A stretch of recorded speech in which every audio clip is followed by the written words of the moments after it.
I'm actually an IT analyst. I graduated from ISU in '06. You're probably asking yourself, what does someone from IT know about interviewing and all that? Caterpillar is a little different in the fact that we don't have sole interviewers and recruiters and stuff that come out of HR. It's kind of an extra responsibility. It's something I've always enjoyed doing, so I've tried to give as much as I can. And at Caterpillar, we really like coming out, helping you guys as much as we can. It's not something where your recruiters are out there trying to pressure you guys into saying something stupid. We're all there. We've all been there. Heck, I was there recently, relatively recently. So we're just here today to help you out, give you as much pointers as you can. I'll take questions at the end. You'll see a huge list of questions that are common student questions about interviewing, that kind of thing. So we'll go into that a little bit later here. All right, I'll give you a real quick background on Caterpillar. Not everybody knows really what Caterpillar is. Most obvious thing is our big machines, but we actually do a lot of other stuff. We'll go over some different types of interviews. Depending on the company, you may see different styles of interviews. There's behavior, situational, technical. Technical I'm not really going to go real deep into because that's so specific. We'll talk about face-to-face interviews and telephone interviews, how those are different. They're actually quite different. You may think they're similar. Ultimately, they're trying to accomplish the same thing, but how you do them is very different. We'll talk about first impressions, how important those are. We'll talk about some quick do's and don'ts. And lastly, there's 3 or 4 slides on frequently asked questions, and these more have to do with specific interview things that you may encounter. All right, Caterpillar, who are we? Well, we're the largest manufacturer of construction and mining equipment. That's what most people know us for. We do big bulldozers, all this awesome road work that's going on. You'll probably see a lot of Caterpillar equipment there. But we also do diesel and natural gas engines. Most of the semis, a decent amount of the semis you'll see on the road have Caterpillar engines in them. We also do construction, transportation, mining, forestry. We do engines for cruise ships. We do turbines that are in oil rigs. A lot of the yellow generators you see around here are ours. But we also do logistics and electric power generation. Our 2010 goal is to be number 1 or 2 in every industry in every part of the world that we serve. A little bit more on us. I'll just go to the services. That's what most people don't realize. We have logistics. We are a huge financer. Even right now, when nobody can get financing, we can still provide it, so that's good. We're the largest remanufacturer in the world. We do remanufacturing, which is basically taking something old, making it new, for tons of different companies, a lot of the different car companies, and of course our products we remanufacture. And actually we have a lot of rail-related stuff, so different rail type stuff, and by that I mean trains and that sort of thing. So we do a lot of that. These are all of our products. Whole bunch of things. Everybody can look at all, I guess. Industry leader in everything. Okay, we have 112,000 employees, 500 locations in 50 countries. Worldwide organizations, obviously, so if you want to travel, we got lots of that. We have 500 products in every country. Fortune 50 company, Fortune 500 global company. 2008, $51.32 billion in sales and revenues. There's profits, all the other boring stuff. You guys don't care how much money you make unless we're there, right? Okay. See this situation? I've experienced that. Believe it or not, I have had people have cell phones ring in interviews and they've answered them. I don't know why. You never think that would happen, but that's a big thing. We'll talk about that here coming up.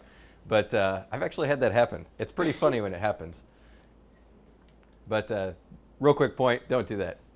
All right, types of interviews. These are the styles of interviews that you'll see when you get into your interview, either face-to-face or if you're doing over the phone. Behavioral is what Caterpillar does. This seems to be the most popular thing these days. STAR is the process we use, and this stands for the acronym Situation, Task, Action, and Result. So if I ask you a question, say it's name a time when you've shown leadership in a group. You want to be very clear on what the situation was, what the task you had to accomplish, what you personally accomplished, and what the result was. A lot of companies will follow this format. They'll ask you behavioral style questions. So they're looking into your past, and this is how we kind of connect it with your resume. Because you're going to give us your resume tomorrow. I imagine a lot of you here for the internship thing. But even if you're not, The interview process is kind of a way to connect your resume, get more information that connects to that specifically, but also look into your past on what you've done in these experiences, maybe how you've contributed in groups and things like that. Now this is very specific to you. The most common pitfall students will have when they're in interviews is you talk in generalities. So say you had a group project and you accomplished some report on a business. They'll say, well, we did this, we accomplished this, we won the project, we saved $10 billion, whatever it may be. Companies are really looking for what specifically you did, because we're interviewing you, we're not interviewing your team, right? Of course. So be sure when you're in an interview talking about what you did, how you contributed to the project, that kind of thing. And be very specific if you can. We'll talk about preparing the night before and just preparing in general. I always tell students that it's very beneficial to kind of do a review of yourself before you go into an interview. That way you're very clear on what you do, you know your examples and that type of thing. Because there's nothing more embarrassing than going in there and trying to talk about a project and suddenly you can't remember what you did in the project and that sort of thing. Never hurts to take notes on that kind of thing, that kind of stuff. Okay, so we talked about behavioral, and that's more of the what you've specifically done. The situational, this is more of the traditional interviewing. This isn't done quite as much, but you'll still see it. You'll still see it. These are theoretical questions. So the example I have here is, what if you encountered an employee stealing from your company? So you may not have actually seen an employee stealing from your company. What the heck are you going to do if you catch someone stealing in your company? So these are more of answers you can kind of make up and say, this is what I would like to do, or what I would do in this situation. A lot of employers don't like this because, if you're a good talker, you can say whatever they want to hear. You want to counter these too often, but at the same time, be ready for them. These are also the type of questions you may get to see if you can think on your feet. Like, I may ask you, what type of animal would you be and why?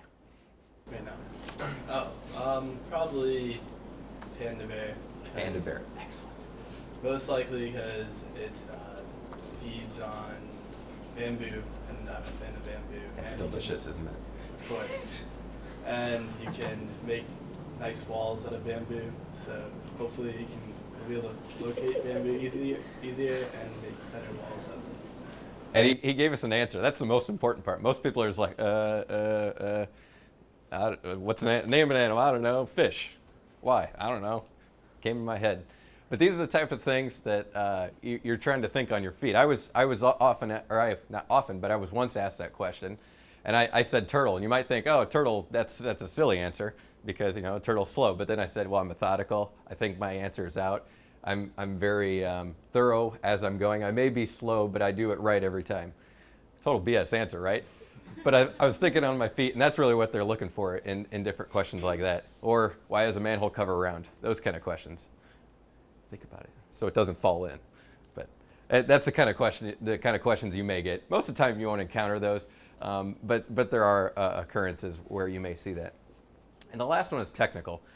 Technical are very specific to the major you're going to be in.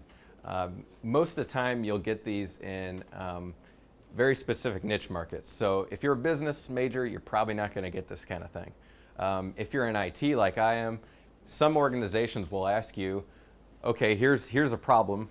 Tell me how you're going to solve it, and tell me in computer code. That's tough to do for a lot of people, but it's very specific to your major. These are going to be, like I said, specific to your major. You're going to probably know ahead of time that it's going to be technical. You won't do this over the phone most of the time. And a lot of time it's going to be a longer interview process. I interviewed at IBM to do programming, and it was a very long, drawn-out kind of thing. So this is very technical. Maybe with teaching they have something a little different related to your experience, but that's not always going to happen. So in summary, behavior is the most common thing, and we'll get into some preparation techniques for that. Okay, face-to-face versus phone interviews. Same concept. You're still interviewing someone. But what Mark Stein said from Monster.com is that linguists and psychologists have found that 93% of all communications is nonverbal. And this is very true. If you're listening to a recording of me right now, I have a very boring voice, don't I? It's okay, you can admit it.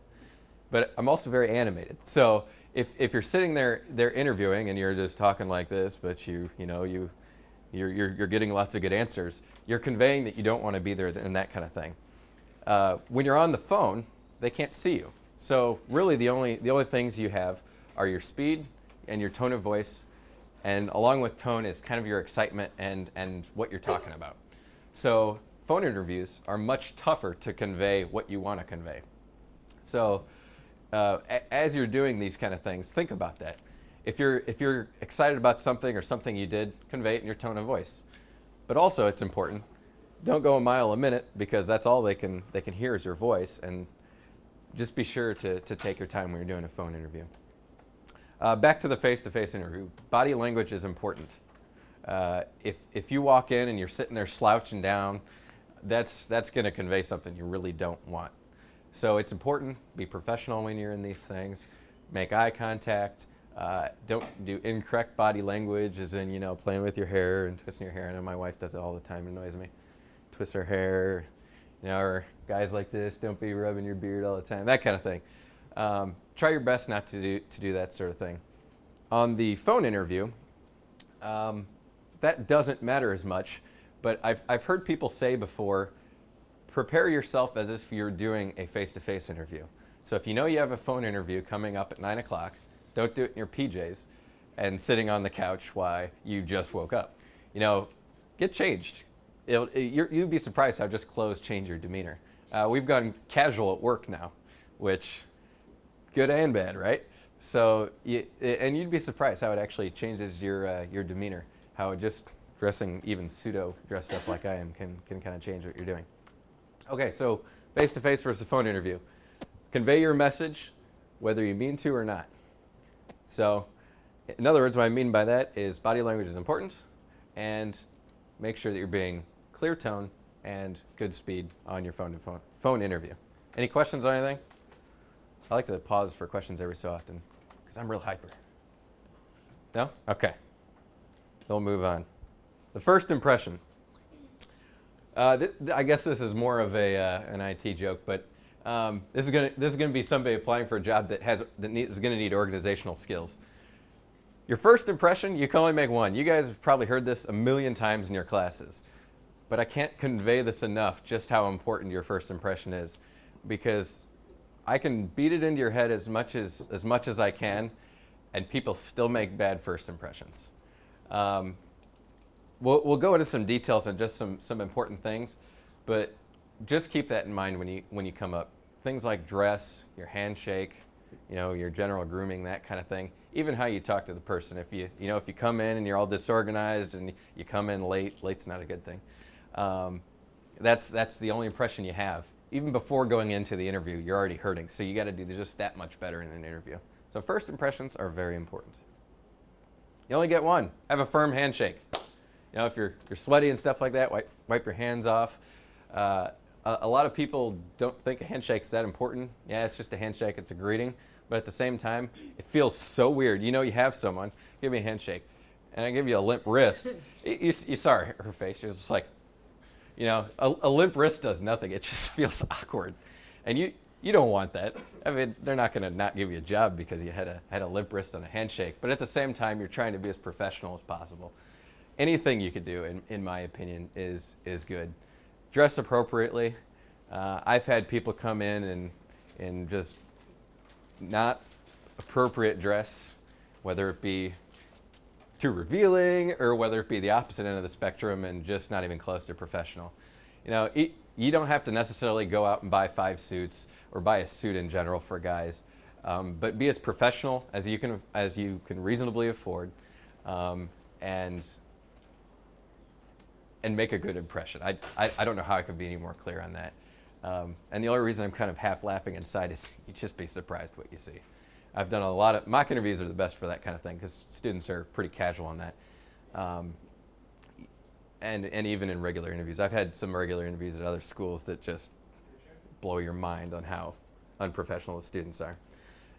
When you're talking to people, I want to have direct eye contact with you. I mean, I have to stare at you the whole time because it's really freaky. But be sure when someone's addressing you, when you're addressing them, especially on the handshake, make some eye contact.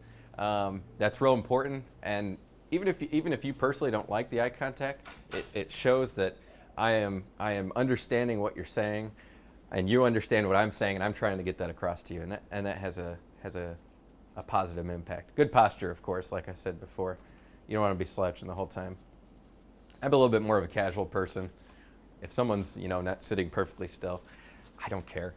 I'm more there to see who you are, what you've done, that kind of thing. But you'll encounter a little bit of everything. Okay. Before we go into this, these are more of the general questions or the general comments. Any questions on that? Because this is all the fun stuff that you're probably actually here for. All the other stuff is kind of boring, right? So do's and don'ts. Do show up early. If you have someone show up late, and more specifically don't show up here, I know you have to write a letter that says I apologize. I've actually gotten a few of those letters. And I don't know if Dave's here, but they can correct me if I'm wrong. I know the policy used to be if you don't show up, you can't go to another interview until you get the letter out to the last company. There's nothing worse than showing up to one and you have 5 interviews and you get dropped off all their schedules just because you didn't show up. I usually show up early. I'm excessively early. You don't have to be an hour earlier or any of that kind of thing, but show up 15 minutes early. It's not going to hurt you. This is the rest of your life you're talking about. No big deal, right? But 15 minutes ain't going to kill you. Dress professionally, we already talked about that. Know about the company. We talked about first impressions. Most people don't think about knowing about a company if you're going to go interview them. But to me personally, you'd be surprised how huge this is for me. If someone comes in, knows about Caterpillar, and I'm not talking to be a professional and be able to recite, what our goals are and that kind of things, but knows even just how we're doing this year, what machines we're making, that kind of thing, who our competitors are, that's big.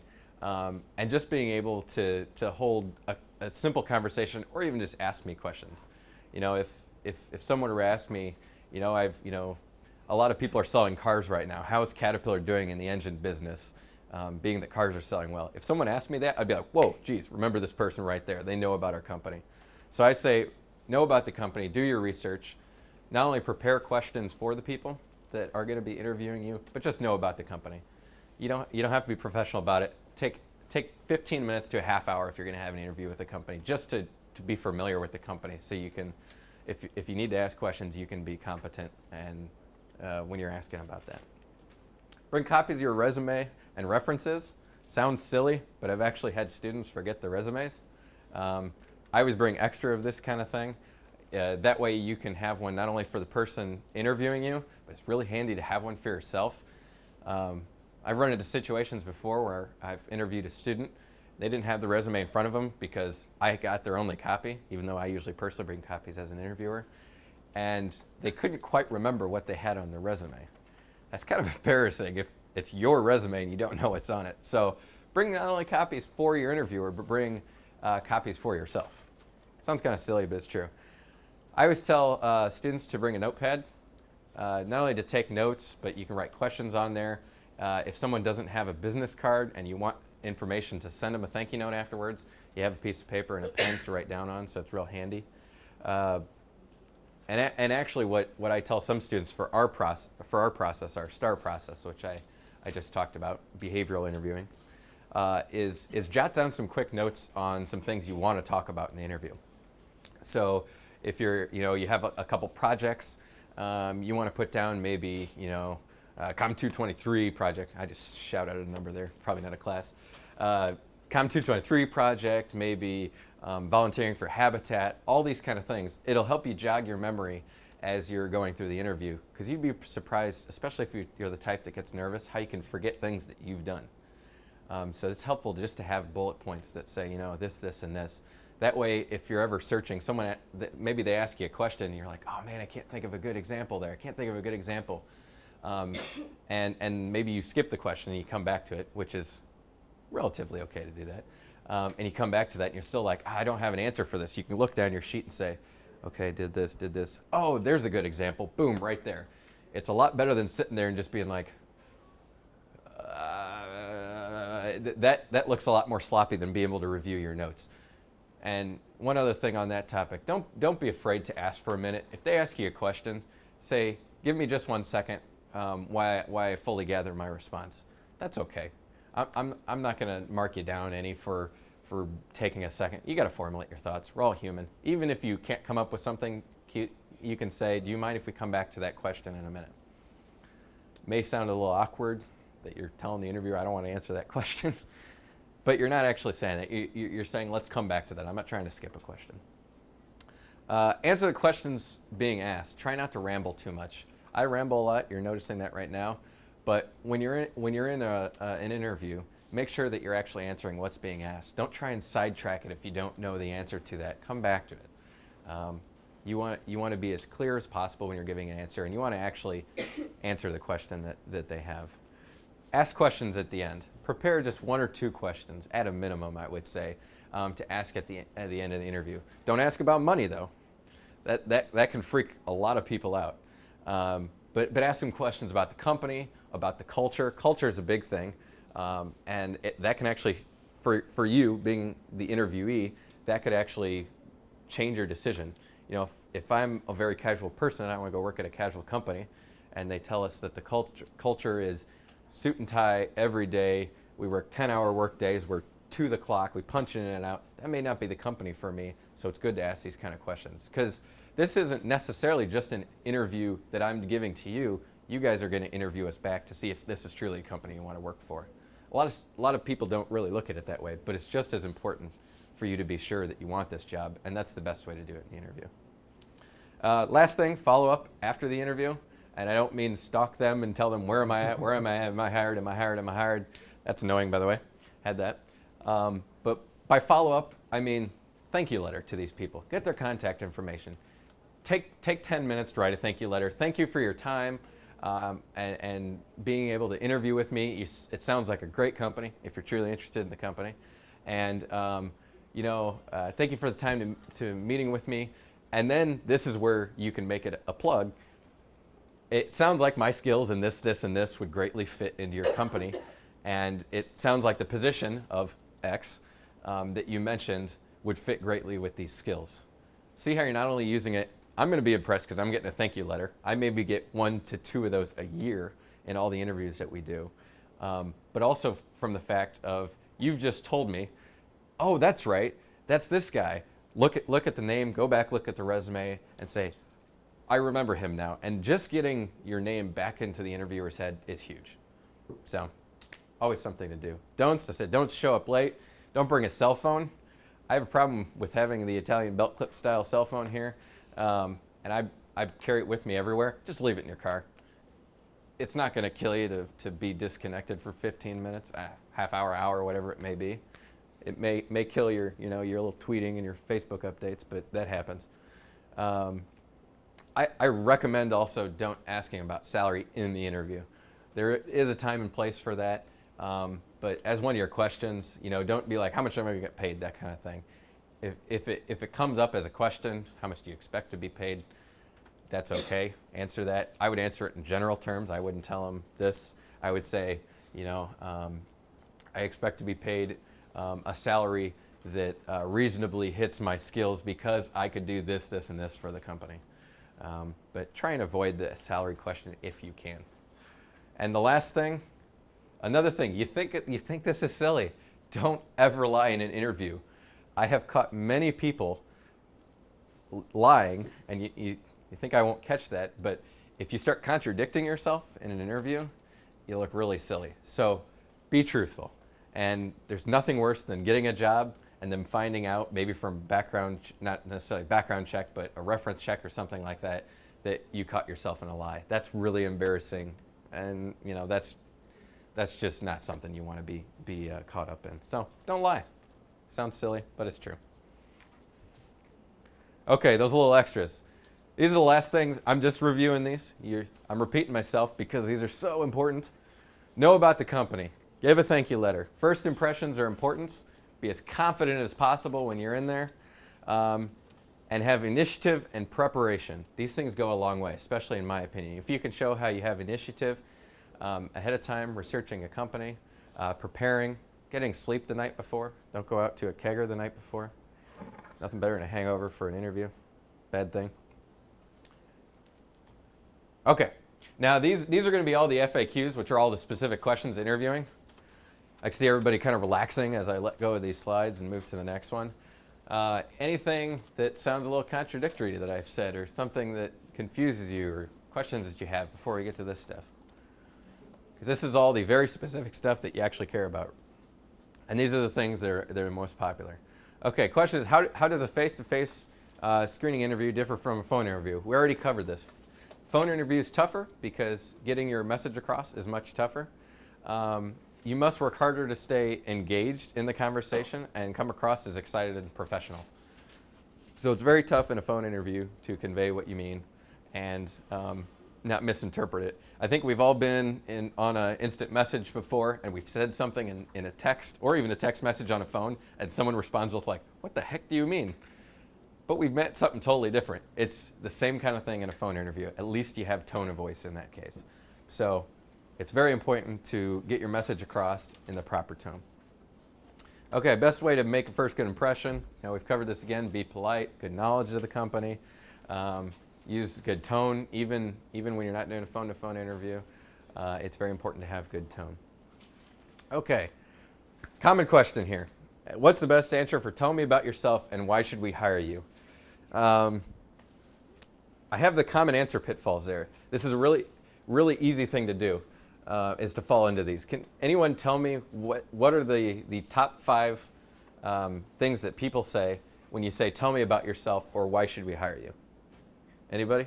I've actually kind of given you 3 of them right here, so it helps you out. Anybody have any of these? Or just want to read one off of there? No? You guys stink. All right, so most people say I'm a people person. Well, that's okay, sweet. What's that mean? Next thing is hard worker, quick learner. I work well in teams, all this kind of stuff. You know, I can go on and on and on with these words. What does that mean? I could tell you this all you want. And then you're going to feel great about it. And you're like, yeah, I'm a team worker. I'm all this. How do I know that? You can say that all you want. And I'm okay if someone tells me that stuff, back it up with examples. If you tell me I'm a quick learner and you give me an example of where you came into a job, you only had 2 days of training, you turned around and you got a good review the next week, that kind of thing, that's the perfect way to do it. Don't just list them. Because when I get a student that comes in and they're like, I'm this, and this, I'm like, awesome. You can read the internet that tells you how to answer these questions. But giving me examples on how you're a hard worker, how you're a team player, all this kind of stuff, how you're a quick learner, that does wonders. So give very specific examples to back these up. How do you make a strong introduction and wrap-up answer? Follow the exact same format above. These are used as a great segue for the topics and experiences you're going to talk about. So they may ask you up front, you know, why should we hire you or something like that. Think about the things that you remember. We jotted those down on the piece of paper for our notes. Think about those things you want to talk about and use those as a segue into what you're going to talk about, what you want to talk about in the interview. And I keep using these words, what you're going to talk about in the interview. That sounds like you're controlling the interview. A little bit, doesn't it? But you kind of are, because you may not be asking the questions, but you're giving all the information that the interview is going to cover. So if you have specific things you want to cover, you're actually going to work that into your interview, especially if you have like honors, if you have great group experiences, that kind of thing. Okay, how long should your answers be? Only long enough to answer the question without rambling. That's my quick answer. How's your body language help or detract from screening interviews? Key conveyor of what you're really trying to say. However, improper body language can send the wrong message. So that's pretty obvious. I ain't going to go further into that. Okay. A common question that you'll get. I don't think Caterpillar asked this one, if I can remember. No, actually we do. But there's goals questions. You'll get these. They'll say, what are your goals 3 years, 5 years, 10 years, 2 months, in the future, long term, short term, that kind of thing. You get those kind of questions. I would say be specific to the job and the piece that you're interviewing for. So say if I'm interviewing for Caterpillar IT, I may start out and say, maybe, what's your goal in 3 years? I would say to attain an IT position at Caterpillar where I may use this, and this skill, learn as much as I can and develop that skill into other technical positions. Maybe go 5 to 10 years, say, maybe be a team leader at Caterpillar where I would be able to use this, and this. That way you're specific to the job that you're interviewing for. And if someone knows that you want this job, you really want it, and you can see it in an interview, that's really good too. So be specific as much as you can, not only to the area that you're in, but also, if you can, the place you're interviewing for. Okay, how do you prepare for these kind of things? The night before is important, but even further before that, start gathering stories. Now, these aren't makeup stories, but these are examples, like I'd said. So these are things that you should jot down on paper. Examples of group work, examples of job experience that you want to talk about, honors you've got, even personal things. You know, I've had people use examples in their family a lot before, and when they've had to balance, you know, their kids, their school, their full-time job, all this kind of stuff.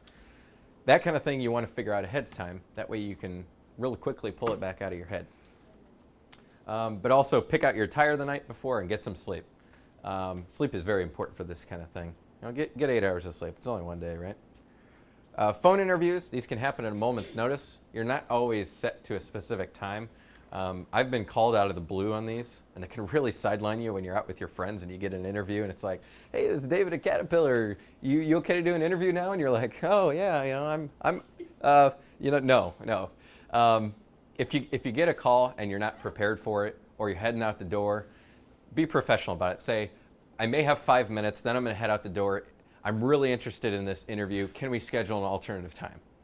You know, mention that you're interested in it, that you're not just blowing them off, and that you really want to do this. A lot of times, you know, they'll be willing to move with you. If it's scheduled, have a place that you can go to.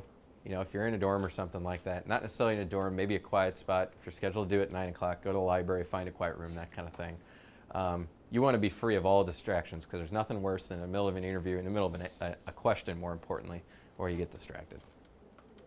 Okay, and have notes.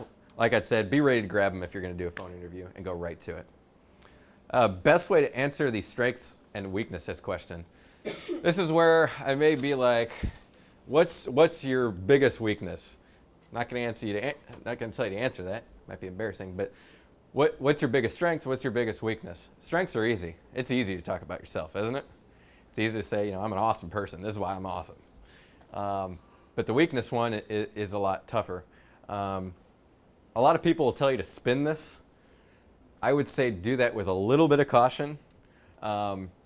You can be like, you know, I'm so meticulous to details, sometimes I take longer than others to get work done. That's an okay way to spin it.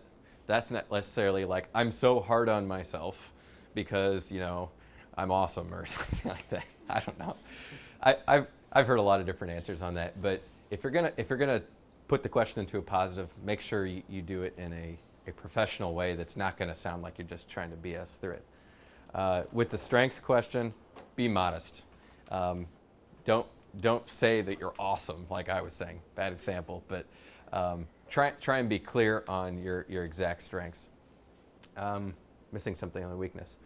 If you can't think of a way to spin the weakness, if you have something that you do know is a weakness, maybe trying to think of a good example that's not real bad, because I've had people give me really horrible weaknesses. But if you can think of a weakness, tell them that you're working on it, how you're working on it. So that way, if you're not a good public speaker, that's a good one. I'm not really good at speaking in front of people. The way I'm working on that is I'm taking a communication class about public speaking, or I've tried a few seminars, or I'm going to something. So that kind of shows you I got a weakness. I know I have a weakness. Just admitting you have weaknesses is pretty awesome sometimes in an interview, but showing that you're working on it is good too. All right. How can you show enthusiasm, energy, and motivation over the phone without sounding like that? It comes down to your tone of voice, ultimately. Try not to be a monotone. If you know you're a monotone person, even interview with a roommate or something like that. Breaking yourself of that and being able to have good tone is a hard thing to learn, but being able to do that will make a big difference in a phone interview. Come across with good enthusiasm, good knowledge about the company, and thought out questions. Very important. I got a ton of these, don't I? That's because you guys actually asked these, whether you realize it or not. But these are compiled questions over the years that I get to answer. Okay, how important is asking questions of recruiters. Now this is asking questions to recruiters, which are the people at the fairs, as opposed to just asking questions at the interview sessions. If you're coming to a fair, and say, what's your name? Ashley. Okay, Ashley. I'm going to embarrass Ashley. Not really. If Ashley comes up to me at a fair and says, hey, I'm Ashley. I've done this, this, and this. What major are you? Psychology. Psychology. Okay. Don't drill me. And she's a psychology major, and she starts telling me all these things, I may see 190 people in a day. So the questions are just as important. Not only is that your first impression, if you ask me something about my company, that's going to be a good first impression. But this is our first impression to you. If you come with an education major and you want to be a secondary education teacher, and you come to Caterpillar, you're like, oh, Caterpillar, that sounds cool. You come up and we start talking, and I'm like, we don't have any positions for teachers. Teaching doesn't really fit in. It's just as important for you to be asking questions as it is for us to be asking questions. And the recruiter is going to be your first line of contact there. So I say it's very important to have questions picked out. With the fair, it's tomorrow, but I would invite you guys to go out on the Career Center website, little plug right there, Career Center website, and look at the different companies that are going to be there and start your plan of attack ahead of time. I remember when I did it, I first off, bring enough resumes for all the companies you want to hit. Don't bring like 7 resumes and realize that there's 10 companies there you want to give resumes to. So bring enough for that, and plan out the companies you want to hit. That way you can also just generally ask them questions if you have any, as well as you can kind of prepare for your day. Kind of helps you too when you go to the companies and you're able to kind of practice with ones maybe you don't care as much about. That happens. We get people that come up and go, I'm not necessarily looking for a job at Caterpillar, but I want to know how can I make my resume more appealing, what can I say to people. I am totally cool with that, especially we're actually going to be at the fair tomorrow. If someone comes up to me, I'm totally willing to help you out on that stuff. I'll give you the resume critique right away. I'll tell you what things you can do to help you out, to make you more appealing, that kind of thing. And that's kind of why we're there too, in the same respect. Okay, business cards. How do you get business card contact information over the phone? Simple. Is there a phone number or email address where I can reach you if I have any follow-up questions after today? Some people are kind of hesitant to give you contact information or business cards, and you want to phrase it that you have follow-up questions. It's not necessarily, I want to follow up about this interview, because you don't want to sound like I want your email so I can pester you to figure out if I got the job or not. You can use these for the thank you letters that you said. It's okay to send an email thank you letter. That's pretty common today. You don't necessarily have to do it in writing. It's pretty cool when you do, but so get that contact information over the phone that way. Works out pretty well. Okay, how do you get the top of the list for callbacks? You got to differentiate yourself. That's the simplest way I can say it. Many ways to do that. First impressions, obviously, your experience, the way you present yourself. Selling yourself is the single best way to get a job. Obviously, experiences are going to somewhat come into that, but I've had people convince me with one internship and nothing more before that. They've had experiences in their life that prepare them for the job.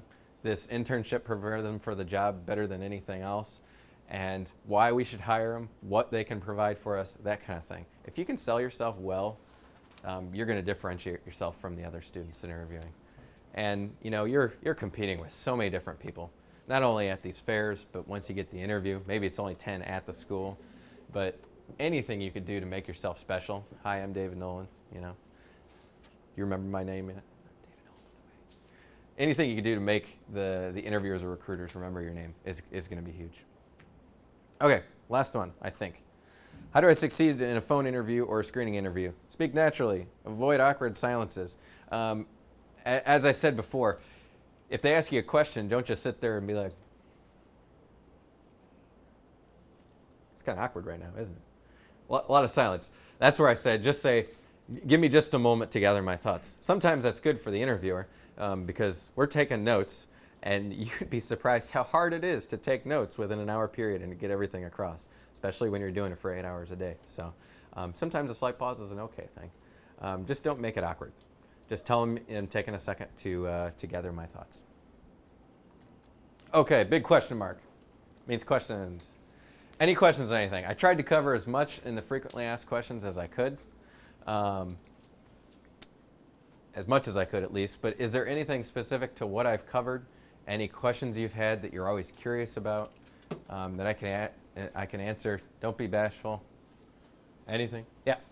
Along with references, bringing references to the interview, would you have like resources to back up some of your accomplishments along with you, so you could present that to them if you want to see that? Yeah, surely. And that kind of goes along with your references. You don't necessarily need a list of people for every single job that you've had, every single experience, but your references, sure as heck, should be able to back up what kind of person you are. Not only a character reference, but also if you have a boss or something like that, but an accomplishment reference. So it's very important to have that kind of thing. Don't bring a big list of people necessarily, but if you're gonna talk especially about something that you come back to that is your biggest accomplishment, have somebody that can speak to that to back you up. Because there's nothing more than, when you call, you have a great interview and then HR calls a reference and the person's like, yeah, they were all right. You want someone that's going to be able to really be your champion. Have good references if you can. Yeah. What do they ask the references most of the time? When? When the company calls you references, what's some questions they ask them? It all depends. I've never done that. I've never done reference checks. Some companies will just ask you questions about the nature of the work. Some companies aren't even allowed to answer those kind of things because of legal concerns. So they'll say, yes, he worked there. No, he was not fired. That kind of thing. It sounds pretty simple, but that's why I would also recommend if say you put all professional references on there, and all they can answer is yes, he worked here. Yes, he didn't get fired. Have a character reference on there. Have either a friend of the family that you know real well. Don't have someone in your family, because if you put your mom down as a reference, of course you're going to be a great employee, right? And you're going to call, oh yeah, Johnny, he's a great boy. Oh, my son. No, that's not going to be a reference for me. So have good references on there, but also have people who can speak to you, and a lot of times they'll cover that. They'll say, I don't know where you've worked, but say you've worked at Caterpillar as an intern. They might say, like, what did he do in his internship? Did he accomplish it well? They'll even sometimes cover the type of questions that are in here. Do you see him as a leader? Does he follow orders or follow instructions? That kind of thing. There's just a plethora of questions that could be asked. It's kind of tough to say it, but most importantly, make sure it's okay that your reference is a reference. Call them. If I don't reuse my resume for a year, usually a year, maybe even 2 years, I'll call all my references that are on the resume if I'm going to use it. Say, is it okay if you're still a reference, and is this your current contact information? I've heard of HR calling people and just having wrong contact information. They can't contact your references. No good to have a reference if they're not able to be a reference, right? So make sure it's up to date. Make sure they're okay being a contact too. Yeah. Well, I've gone on some interviews where they ask for references, or they're asking for references, but the people that you've worked for in the past, I've worked for companies who will not provide, they won't allow you to use them as a reference. So you Right. get, the new people or the people you're trying to get a job with, they're demanding or they're Right. requesting very strenuously, for you to give them some information, but you get a little pushback from the people that you worked for before because it is against company policy or Yep. something like that. So how would you strike a balance between? And that's kind of tough. I actually worked for the government for 2 years, and they're so tight on their stuff they won't tell you anything. If you've been told by the companies you work for that we don't do this, but you tell the company you'd like to work for their name, and they is that against? Most companies allow exactly what I was telling that gentleman, that you did work there, that you left on good terms, that kind of thing, because it's not a legal concern, if you will. What I would advise you to, if you know that that's a company policy, or if someone you've called as a reference has said that kind of thing, make sure you balance your resume with character references. People that you don't necessarily have as a supervisor, but someone that can talk to your character, that can talk to things that you've done with them, that kind of stuff. Sometimes you might be backed into a hole where you have no other choice. I mean, if you're asking someone, the company policy is to not give references, you're not going to convince them otherwise. I've had that in a company I work for, not the government, but even another company I work for in town here. Their policy was only say, yes, I've worked with them, and if they don't know about being fired or that kind of thing, they can't even talk about that. So, yes, he worked at this company. Sometimes that's enough, because a company wants to make sure, A, you're not lying, that you didn't say, I worked for Bill Gates as a personal assistant. And they call Bill Gates and they're like, I don't know who this guy is. They want to be able to back up that you did work there first off. That's the easiest thing, that you're not lying. But if you can't get a reference that won't talk to that, try your best to find a character reference or something of alternative that can talk to that, another employee or whatnot. Not all companies tell the people whether they can or can't. Like a Caterpillar, I've had people that have said, yeah, I don't know if that's a policy, I don't feel comfortable doing it. And I'm like, okay, I'll go find another supervisor or something like that. So do your best. Sometimes there is no good answer for that because you can't. That's company policy, that's how it is, unfortunately. Any other questions? Yes? Yes. Tomorrow when we go to the internship fair, we first meet that person, or we, going online or whatever. How do we introduce ourselves? Do we just go up straight for the handshake? Just coming for the handshake, coming for the pat on the back. Obviously your name's going to be important. Firm handshake. Hey, my name's David Nolan. How are you doing? I see your Caterpillar. If it's great you've been doing. If you got your research, it's great to do an intro about the company. I see what you've been doing with mining and stuff. I'm an IT major, so it's this is just me, obviously. And I hear you have some great opportunity, IT opportunities.